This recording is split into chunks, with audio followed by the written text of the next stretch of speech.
প্রেমের সম্পর্কের তিক্ততা থেকে সিলেটে একই বাসায় তিনজনকে হত্যা করা হয়েছে। বুধবার সকালে লোডশেডিংয়ের সুযোগে সিলেট নগরের মিতালী আবাসিক এলাকার একটি বাসায় ঢুকে গৃহকর্মী Tahmida, Sylhet chamber of commerce and ইন্ডাস্ট্রির সাবেক পরিচালক আব্দুস সত্তার ও তার স্ত্রী সুরাইয়া বেগমকে গলা কেটে হত্যা করেন রং মিস্ত্রি বাবুল মিয়া। পুলিশ জানিয়েছেন, তাহমিনার সঙ্গে বাবুলের প্রেমের সম্পর্ক ছিল। বুধবার সকাল ৯টা ২০ থেকে ৯টা ৪০ মধ্যে তিনি ওই বাসায় যান। গৃহকর্মী তাহমিনার সঙ্গে কথা কাটাকাটির এক পর্যায়ে ছুরি দিয়ে তাকে হত্যা করেন। পরে বাসার মালিক সত্তার ও তার স্ত্রীকেও হত্যা করে বেরিয়ে যান।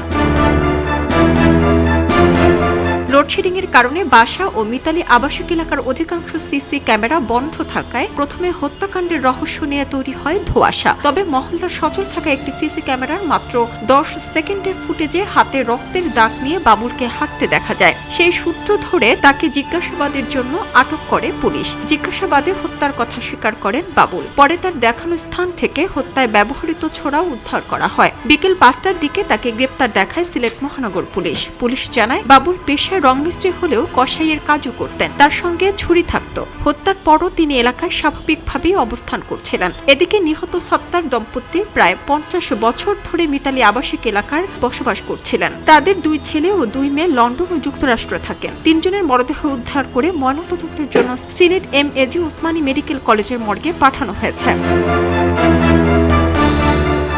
ঘটনাস্থল পরিদর্শন করেন সিলেট মহানগর পুলিশের নবনিযুক্ত কমিশনার সরওয়ার মুর্শেদ শামীম। ঘটনাস্থল পরিদর্শন শেষে তিনি তাৎক্ষণিক ব্রিফিংয়ে বলেন, বাসার ওয়ার্ড্রোব ও আলমারি খোলা রয়েছে। চুরি ডাকাতির ঘটনা কিনা তাও তদন্ত করা হচ্ছে। এছাড়া অন্য কোনো কারণেও হত্যা করা হয়েছে কিনা তাও খতিয়ে দেখা হবে।